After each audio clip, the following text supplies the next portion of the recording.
Hello friends, हम दिल्ली सल्तनत से संबंधित महत्वपूर्ण क्वेश्चनों का अध्ययन कर रहे हैं और आज के वीडियो में हम बात करते हैं। पहला क्वेश्चन आज के वीडियो का, किस विद्वान के अनुसार अलाउद्दीन खिलजी का बाजार नियंत्रण का प्रयास केवल दिल्ली तक ही सीमित था? क्वेश्चन को ध्यान से समझिए। किस विद्वान के अनुसार अलाउद्दीन खिलजी का बाजार नियंत्रण का प्रयास है वो केवल कहाँ तक सीमित था? दिल्ली तक सीमित था। तो इसमें ऑप्शन है फरिश्ता, जियाउद्दीन बर्नी, मोरलैंड और शेख मुबारक। विद्वानों के नाम है फरिश्ता, जियाउद्दीन बर्नी, मोरलैंड और शेख मुबारक। तो इसका सही जवाब तो होगा मोरलैंड। सही जवाब तो क्या है इसका? मोरलैंड। अगर हम फरिश्ता की बात करें,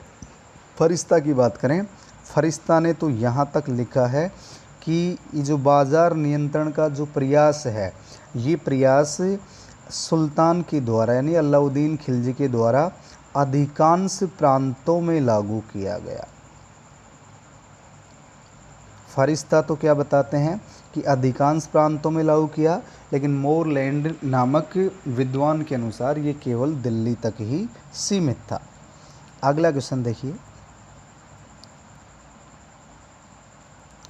नेक्स्ट क्वेश्चन है, अलाउद्दीन खिलजी ने बाजार नियंत्रण के लिए किन अधिकारियों की नियुक्ति की? अलाउद्दीन खिलजी ने यानी बाजार पर नियंत्रण स्थापित करने के लिए किन अधिकारियों की नियुक्ति की है?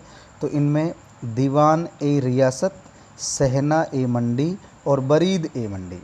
दीवान ए रियासत, सहना ए मंडी, बरीद ए मंडी। तो इसका सही जवाब क्या होगा? उपयुक्त सभी। उपयुक्त सभी। दीवान ए रियासत, सहना ए मंडी और एक है बरीद ए मंडी।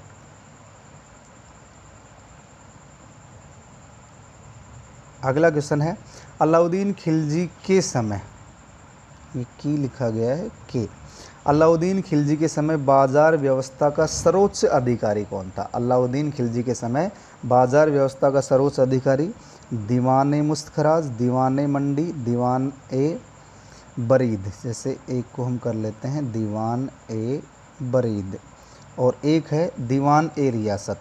इसका सही जवाब तो होगा दीवान ए रियासत। तो सबसे बड़ा अधिकारी था और ये वाणिज्य मंत्री के रूप में प्रसिद्ध है। इसे हम क्या कह सकते हैं? वाणिज्य मंत्री। इसे वाणिज्य मंत्री के रूप में जाना जाता है। अगला क्वेश्चन देखिए।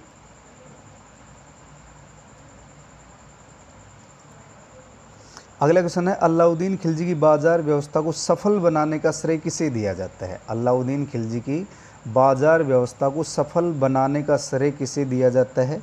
मलिक याकूब, मलिक कबूल, मलिक काफूर और जफ़र खां। चार हैं ऑप्शन में आपके, मलिक याकूब, मलिक कबूल, मलिक काफूर और जफ़र खां। जैसे इसकी यदि हम बात करें, ये तो मंगोलों के विरुद्ध सेनापति बनाया गया था, 1299 में मारा गया है। मलिक काफूर की बात करें, ये अलाउद्दीन खिलजी के दक्षिण अभियान में महत्वपूर्ण भूमिका निभाता है। एक नाम आता है मलिक कबूल। ये जो मलिक कबूल है, इसे सहना ए मंडी नियुक्त किया गया था। ध्यान रखना है, इसे क्या नियुक्त किया गया था?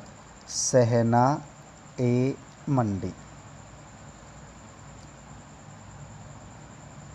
इसे क्या नियुक्त किया गया था? सहनाई मंडी। और यानी सहनाई मंडी का प्रमुख है मलिक कबूल। तो हमारे सामने ऑप्शन बच गया कौन सा? मलिक याकूब। ध्यान रखना है, अलाउद्दीन खिलजी की बाजार व्यवस्था को सफल बनाने का श्रेय किसे दिया जाता है? मलिक याकूब को दिया जाता है। मलिक याकूब। अगला क्वेश्चन है, मध्यकालीन मुस्लिम शासक जिसने सार्वजनिक वितरण प्रणाली अथवा राशनिंग प्रणाली लागू की है? तो इसमें सही जवाब होगा अलाउद्दीन खिलजी। अलाउद्दीन खिलजी। तो कालाबाजारी पर इन्होंने नियंत्रण स्थापित किया था।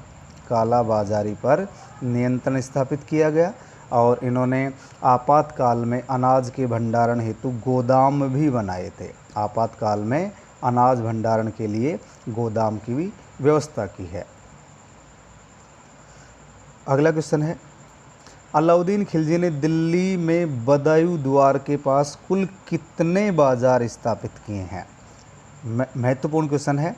अलाउद्दीन खिलजी के द्वारा बदायूं में, यानी सॉरी, दिल्ली में द्वार है, द्वार का नाम है बदायूं द्वार। दिल्ली में एक द्वार है और यहाँ कुल कितने बाजार स्थापित किए थे, संख्या पूछी गई है 2, 3, 4 और 6।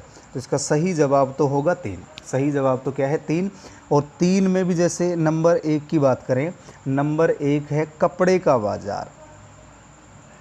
नंबर 1 की बात करें किसका बाजार है, कपड़े का बाजार। नंबर 2 यदि हम बात करें अनाज का बाजार या खाद्यान्न का बाजार, अनाज का बाजार। पहला बाजार कपड़े का बाजार है, दूसरा है अनाज का बाजार या खाद्यान्न का बाजार, और तीसरा जो बाजार है वो है घोड़े, मवेशी और दास। घोड़े, मवेशी और दासों का बाजार। तो ध्यान रखना है, अलाउद्दीन खिलजी ने दिल्ली में बदायूं द्वार के पास कुल कितने बाजार स्थापित किए थे, तो इसमें सही जवाब तो होगा 3। तो पहला जो बाजार है वो तो कपड़े का बाजार है मुख्य रूप से, दूसरा है अनाज या खाद्यान्न से संबंधित बाजार, तीसरा है घोड़े, मवेशी और दासों का बाजार। अगला क्वेश्चन देखिए, किस विद्वान के अनुसार वर्षा की अनियमितता के बावजूद अलाउद्दीन के समय दिल्ली में कभी अकाल नहीं पड़ा था। ये किस विद्वान ने उल्लेख किया है कि वर्षा की अनियमितता के बावजूद अलाउद्दीन के समय दिल्ली में कभी अकाल नहीं पड़ा। इसका सही जवाब होगा जियाउद्दीन बरनी। इसका सही जवाब क्या होगा, जियाउद्दीन बरनी। अगला क्वेश्चन है, अलाउद्दीन खिलजी ने बाजार नियंत्रण से संबंधित कितने अधिनियम पारित किए। अलाउद्दीन खिलजी ने बाजार नियंत्रण से, महत्वपूर्ण क्वेश्चन है, बाजार नियंत्रण से संबंधित, देखो अभी हमने बात की, अगर हम बाजार की बात करें यानी कुल कितने बाजार स्थापित किए हैं, तो बाज़ारों की संख्या तो कितनी है 3। और यहाँ क्वेश्चन पूछा जाता है कितने अधिनियम पारित किए गए थे, किससे संबंधित, बाजार नियंत्रण से संबंधित। तो इसका सही जवाब है 4। कुल कितने बाजार स्थापित किए गए, 4। यदि हम इन चारों की बात करें, 4 अधिनियम पारित किए गए। पहले यदि अधिनियम की बात करें तो पहला जो अधिनियम था ये अनाज की कीमत के निर्धारण से संबंधित था। अनाज की कीमतों का निर्धारण, अनाज की कीमतों का निर्धारण, ये पहले अधिनियम से संबंधित था। दूसरा जो अधिनियम है, दूसरा अधिनियम है कम कीमत पर कपड़े प्राप्त करना। कम कीमत पर कपड़ा और किराने का सामान, कपड़ा और किराने का सामान, ये अधिनियम, इससे दूसरा अधिनियम, तो दूसरा अधिनियम जो है वो किससे संबंधित था, देखो दोबारा देखिए, अलाउद्दीन खिलजी ने बाजार नियंत्रण से संबंधित कितने अधिनियम पारित किए थे, 4। ऑप्शन में हमारा जवाब क्या होगा, 4 होगा। लेकिन 4 हैं कौन कौन से, तो पहला जो अधिनियम है वो अनाज की कीमत निर्धारण करने से संबंधित था। दूसरा था कम कीमत पर कपड़े और किराने का सामान प्राप्त करना, ये इससे संबंधित था। अगर हम तीसरे अधिनियम की बात करें, तीसरा अधिनियम मवेशी और दासों की खरीद फरोख्त से संबंधित था। मवेशी व दास, मवेशी व दासों की खरीद फरोख्त से था। और चौथा जो अधिनियम था वो परमिट जारी करने वाले अधिकारी की नियुक्ति करना था। परमिट जारी करने वाला अधिकारी, और परमिट जारी करने वाला अधिकारी क्या कहलाता था, परवाना नवीस कहलाता था। परमिट जारी करने वाला अधिकारी क्या कहलाता था, परवाना नवीस, क्या कहलाता था, परवाना नवीस। तो 4 अधिनियम पारित किए गए। पहला अधिनियम खाद्यान्नों की कीमत निर्धारित करने से संबंधित है। दूसरा अधिनियम कम कीमतों पर कपड़े और किराने का सामान प्राप्त करने से संबंधित है। तीसरा जो अधिनियम है वो मवेशी और दासों की खरीद फरोख्त से संबंधित था। और चौथा अधिनियम था परमिट जारी करने वाले अधिकारी की नियुक्ति से संबंधित था, जिसे क्या कहा जाता था, परवाना नवीस कहा जाता था। अगला क्वेश्चन देखिए, अलाउद्दीन खिलजी मुसलमानों से भूमि कर के रूप में कितना प्रतिशत लेता था?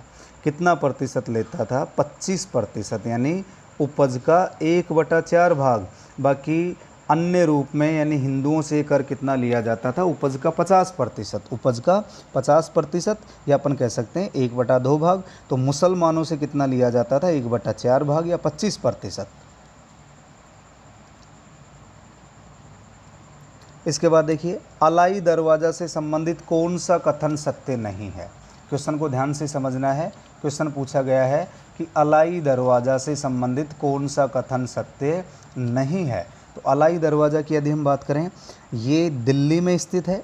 एक तो अलाई दरवाज़ा है कहाँ? दिल्ली में, दिल्ली में स्थित है। कुतुब मीनार का प्रवेश द्वार है, ये बात सही है। इसकी बनावट घोड़े की नाल जैसी है, ये भी सही है। तो अलाई दरवाज़ा दिल्ली में स्थित है, कुतुब मीनार का प्रवेश द्वार है, बनावट घोड़े की नाल जैसी है। भारत में वैज्ञानिक विधि से निर्मित प्रथम गुंबद है। अलाई दरवाजे का जो गुंबद है भारत में वैज्ञानिक विधि से निर्मित पहला गुंबद है, ये भी सही है। इसका निर्माण 1308 में, 1308 में नहीं, इसका निर्माण कब होता है? 1311 में। तो क्वेश्चन क्या पूछा गया है? अलाई दरवाज़ा से संबंधित कौन सा कथन सत्य नहीं है? तो ये कथन सत्य नहीं है। क्यों? क्योंकि इसका जो निर्माण है वो 1308 में न करवा करके 1311 में करवाया गया था।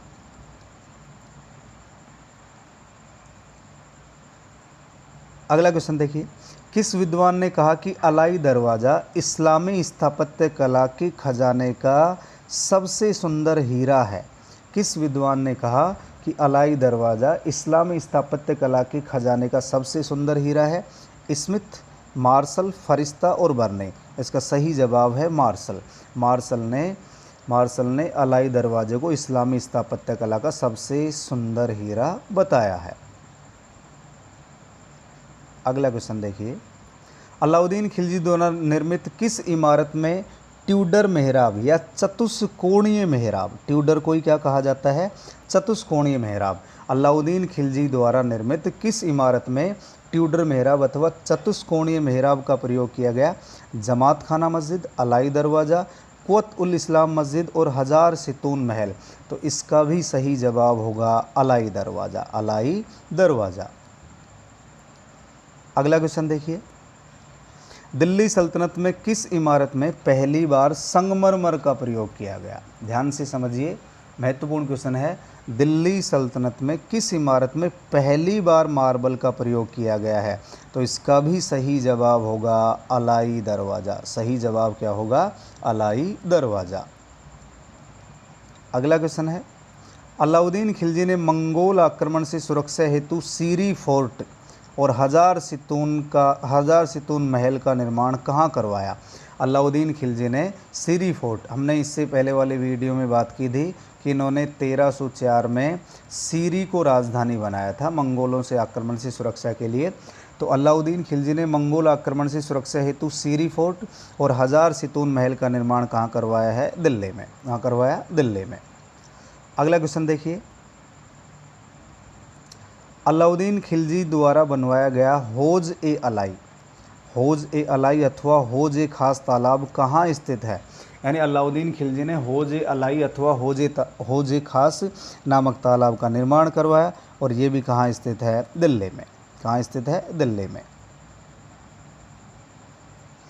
अगला क्वेश्चन देखिए, निज़ामुद्दीन औलिया की दरगाह पर जमात खाना मस्जिद का निर्माण किसने करवाया? तो एक क्वेश्चन ये बन गया कि जमात खाना मस्जिद का निर्माण किसने करवाया, या ये मस्जिद कहाँ स्थित है? दिल्ली में। कहाँ स्थित है? दिल्ली में।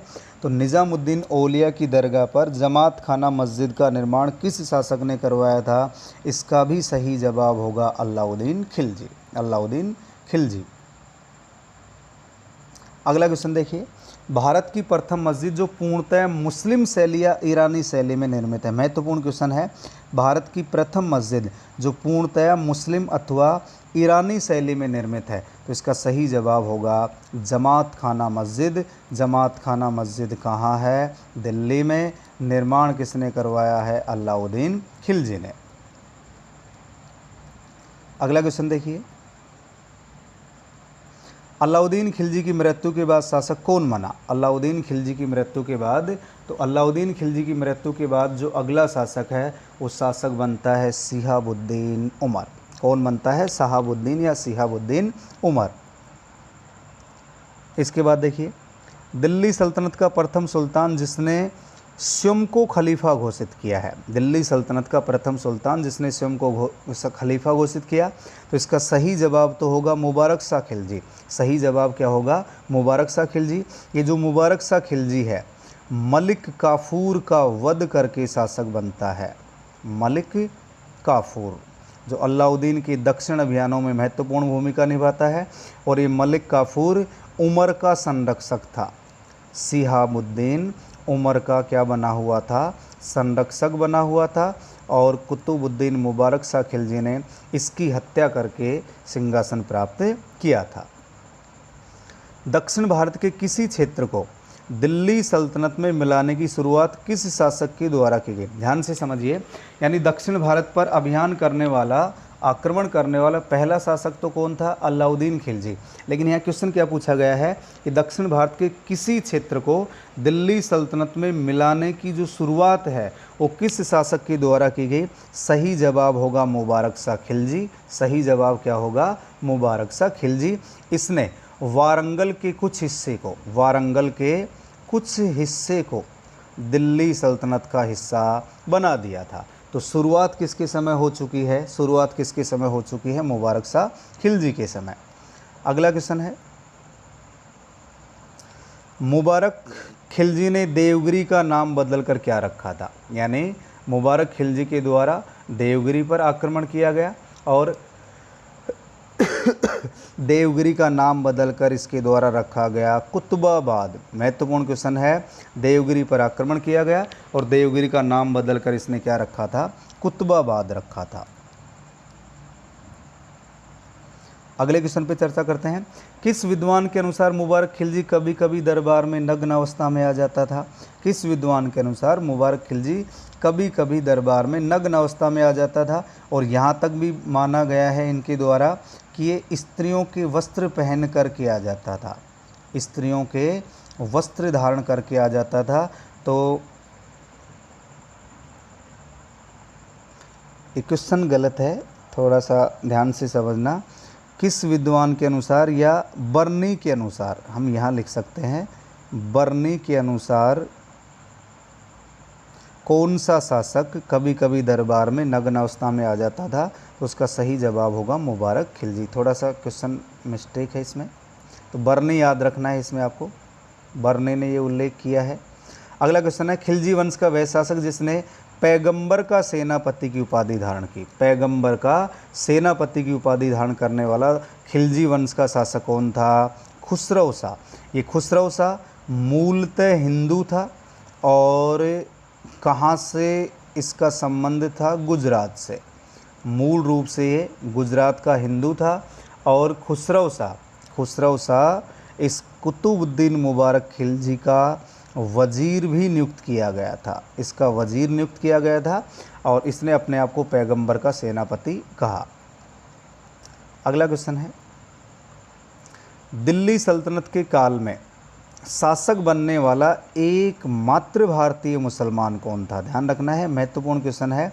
दिल्ली सल्तनत के काल में शासक बनने वाला एकमात्र भारतीय मुसलमान कौन था? तो इसका भी सही जवाब होगा खुसरो शाह, क्योंकि अभी हमने चर्चा की है ये मूल रूप से कहाँ से है? गुजरात से, और हिंदू धर्म से संबंधित था, और बाद में इसने कौन सा धर्म अपना लिया था? इस्लाम धर्म अपना लिया था। अगला क्वेश्चन है, खिलजी वंश के किस शासक के विरुद्ध इस्लाम खतरे में है तथा इस्लाम का शत्रु जैसे नारे लगाए गए? इस्लाम खतरे में है और इस्लाम का शत्रु, तो सामान्य सी बात है ये हिंदू से मुसलमान बना था, और सही जवाब क्या हो जाएगा? खुसरो शाह। सही जवाब क्या होगा? खुसरो शाह। इसके बाद देखिए, दिल्ली सल्तनत के किस शासक के समय राजस्व अधिकारियों की, दिल्ली सल्तनत के किस शासक के समय राजस्व अधिकारियों की स्थिति ऐसी हो गई थी कि कोई भी व्यक्ति इनके साथ अपनी लड़की का विवाह करने के लिए भी तैयार नहीं होता था। कोई भी व्यक्ति, दोबारा देखिए इस क्वेश्चन को। क्वेश्चन क्या है? दिल्ली सल्तनत के किस शासक के समय राजस्व अधिकारी हैं, वित्त से संबंधित जो अधिकारी हैं, यानी राजस्व अधिकारियों की ऐसी स्थिति हो गई थी कि कोई भी व्यक्ति इनके साथ अपनी लड़की का विवाह करने के लिए तैयार नहीं होता था। तो सही जवाब होगा अलाउद्दीन खिलजी। सही जवाब होगा अलाउद्दीन खिलजी। अगला क्वेश्चन देखिए। खुत मुकदम और चौधरी घोड़े पर नहीं बैठ सकते थे और ना ही अच्छे वस्त्र पहन सकते थे। यह कथन बर्नी ने किस शासक के शासनकाल के बारे में कहा है? महत्वपूर्ण क्वेश्चन है। बर्नी ने क्या लिखा है कि खुत मुकदम और चौधरी ये ग्रामीण क्षेत्र से संबंधित महत्वपूर्ण अधिकारी होते थे, महत्वपूर्ण कर वसूल करने वाले अधिकारी होते थे। तो इनके बारे में बर्नी ने क्या लिखा है कि ये ना तो घोड़े पर बैठ सकते थे और ना ही अच्छे वस्त्र पहन सकते थे। तो इन लोगों की ये दयनीय स्थिति या इस प्रकार की स्थिति किसके शासनकाल में हो गई थी? अलाउद्दीन खिलजी के शासनकाल में।